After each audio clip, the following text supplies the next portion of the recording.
இந்தியாவின் டிஜிட்டல் பண பரிவர்த்தனை வளர்ச்சியில் முக்கிய பங்காற்றிய நிறுவனம் தான் இந்த பேடிஎம். நாம இன்னைக்கு எந்த கடைக்கு போனாலும் பேடிஎம்மோட சவுண்ட் பாக்ஸையும் பேடிஎம்மோட கியூஆர் கோடையும் ஈஸியாக நம்மளால பார்க்க முடியும்.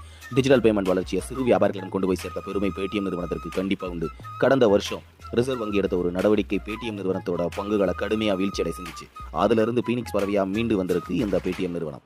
செப்டம்பர் 5, 2025 அன்று நிலவரப்படி ஒரு வருஷத்துல முதலீட்டாளர்களோட பணத்தை இருமடங்காக்கி பேடிஎம் பங்குகள் சந்தையில சிறப்பாக செயல்பட்டு 197 கம்யூனிகேஷன் நிறுவனத்திற்கு சொந்தமான பேடிஎம் கடந்த ஒரு வருஷத்துல சந்தையை மிஞ்சிய செயல்திறனை காட்டி மொத்த முதலீட்டாளர்களோட கவனத்தையும் ஈர்த்திருக்கு அப்படின்னே சொல்லலாம். மும்பை பங்கு சந்தை தரவுகளோடபடி கடந்த ஒரு வருஷத்துல பேடிஎம் பங்குகள் 101% வளர்ச்சி அடைஞ்சு மல்டிபேக்கர் வருவாயை பதிவு செஞ்சு முதலீட்டாளர்களோட பணத்தை இருமடங்காக்கி இருக்கு.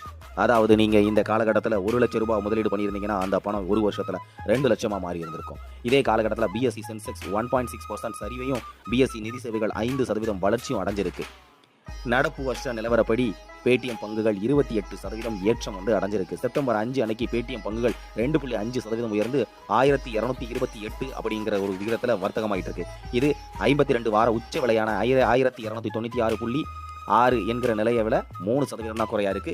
கூடிய சீக்கிரத்தில் அந்த நிலையையும் உடைச்சு இன்னும் மென்மேலும் நீண்டகால ஒரு முதலீட்டுக்கு மிக சிறந்த ஒரு நல்ல முதலீடாக இருக்கும் அப்படின்னு முதலீட்டாளர்களால் நிபுணர்களாலையும் கணிக்கப்பட்டு இருக்கு.